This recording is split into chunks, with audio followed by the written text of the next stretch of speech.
Hi everyone, I'm Dr. Robinson with Synergy Chiropractic Center. I'm a licensed pharmacist and a certified functional medicine practitioner. I recently made the transition from being a pharmacist at a local retail chain to building a business based on helping people with functional medicine. I made this change mostly because in my other job, people just weren't getting better. And that's the truth. And I was so tired of standing by and watching, so I decided to do something about it. Now I'm on a mission to tell the world about how I used functional medicine to heal and why I think it's where you need to start on your journey to healing. In today's video, I want to tell you my SIBO story. So I'll start by telling you what SIBO is because it may not be a term that's very common just yet. So SIBO stands for small intestinal bowel overgrowth. And it's basically when bacteria that is supposed to be in your large intestine, so kind of towards the end of your digestive tract, finds its way up into your small intestine, and it just wreaks absolute havoc. This can be such a painful, annoying, and uncomfortable condition, and I know by experience. Now, the main symptoms that could indicate SIBO are, number 1, abdominal pain, number 2, bloating, and number 3, constipation, diarrhea, or both. Now, these are very non-specific symptoms that can be associated with other conditions as well, like irritable bowel syndrome or IBS, or leaky gut, which you've probably heard of. So this is why SIBO can be very hard to identify, and this was definitely the case for me. Now, prior to this recent flare-up that I have had digestive issues for most of my life, and I can remember even back in college, which I've been out of college for 10 years already, believe it or not, but I can remember being pretty bloated and having to make sure that I always had enough fiber to stay regular. And I tried all sorts of things. I tried all the things: water, exercise, fiber, over-the-counter medications, and nothing ever gave me permanent relief. So after 10 years of this, I gave up. I threw in the towel. I accepted that this was my normal. Now, it wasn't until about 2 years ago when I tried a ketogenic diet for a few months, and I actually experienced a lot of relief. And I stayed on a low-carb diet after that, which did keep most of my symptoms at bay. So I was convinced that whatever I had done in that diet, that was all that I needed all along.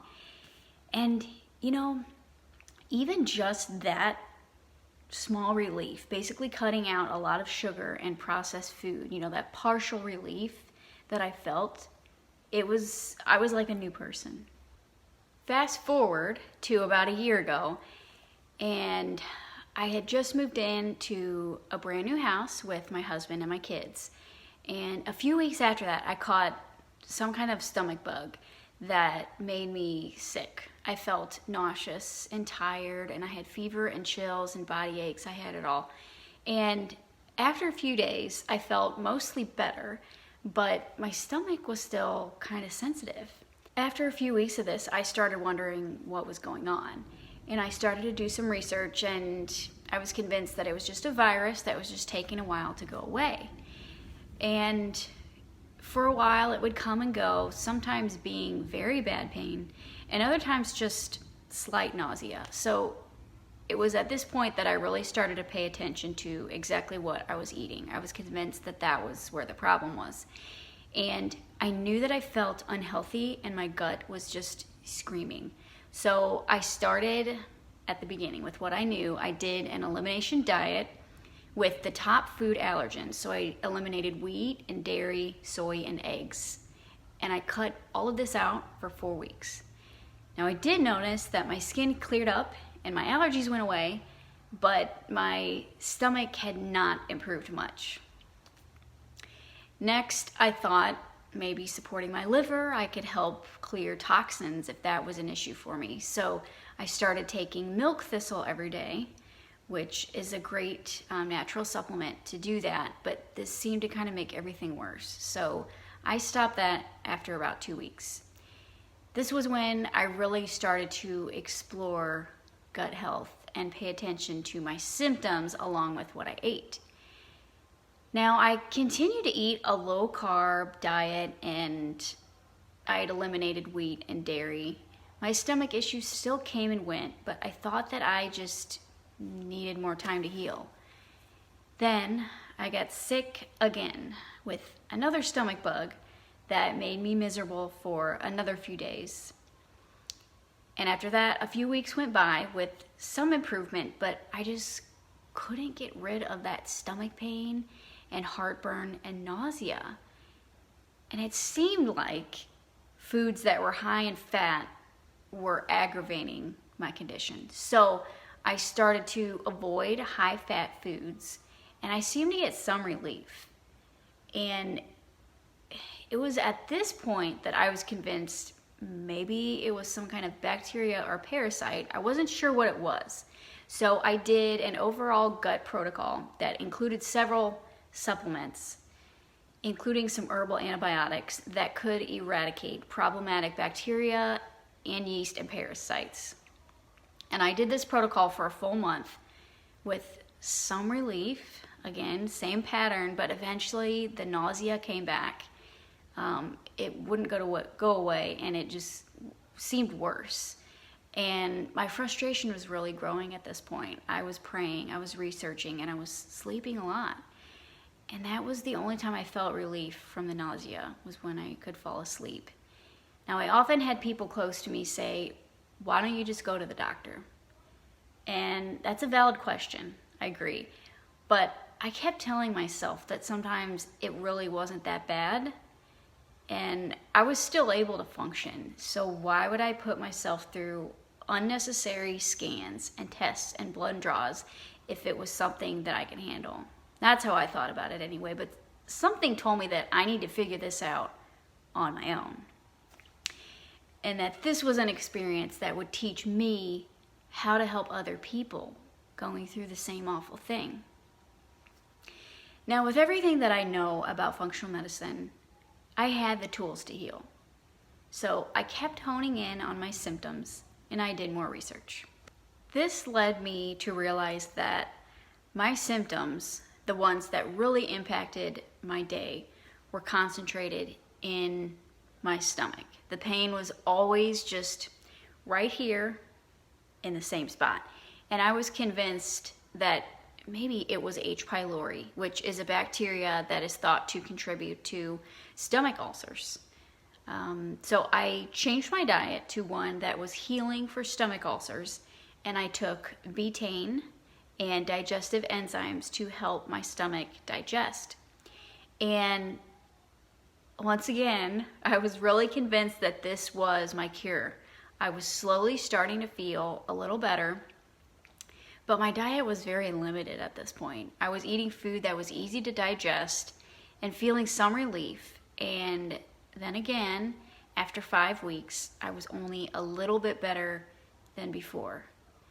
It was at this point that I thought, okay, everything I'm doing, I get a little bit better, and then it ends up coming back. So I need to test for something. And so far, all of my treatment plans were just based on my symptoms, and they hadn't got me much relief. So I was considering it could be something more serious than I originally thought. And I was a little bit worried about it. But I had a trip to San Antonio coming up with my mom and my sisters, and I was excited to go and just let that take my mind off my symptoms. And when I went, it seemed like as soon as we got there, I felt great. I hadn't felt that normal in a year. I was finally able to enjoy myself. I felt so well, in fact, and this was probably, I don't know, maybe 40 or 50% better, that I was thinking it could be something inside my new home that was making me sick. And so I decided to see how I felt when I got back. Sure enough, a day or two after I returned, my symptoms were back to exactly as horrible as they were before I left. I decided to get my water tested for bacteria by the county health department. How else could I feel so different when being away from home? I will say it was kind of a shot in the dark, but I thought this was my answer. My family and I vowed to drink bottled water until the test results came back. Now, when I was waiting for the results of the water test, I highly suspected SIBO in a patient that I was treating. And this was my first SIBO case. So I decided to, do some more research, review a little bit so I could really make a solid treatment plan. The more I looked into the characteristics of this illness, it really made me wonder, could I have SIBO? Over the next few days, I read and listened to anything I could get my hands on about SIBO. And I discovered that there are other symptoms besides the three main ones, including heartburn, nausea, skin issues, joint pain, and food sensitivities. Now that raised an eyebrow for sure, because I had heartburn and nausea almost non-stop for the past year. Some other indicators that are specific to SIBO are long-standing constipation, which I had for years, a stomach bug that occurs at the start of symptoms, which if you remember earlier in the video, I had this with this current flare-up, and fiber can make it worse. Now, whenever I added more fiber, it seemed to keep me regular, but I was always bloated, and it really didn't get much better until I was on a low-carb diet. So at this point, I didn't even wait for the test results from the water test. My doctor ordered a lactulose breath test to see if SIBO was what had made me so sick all this time.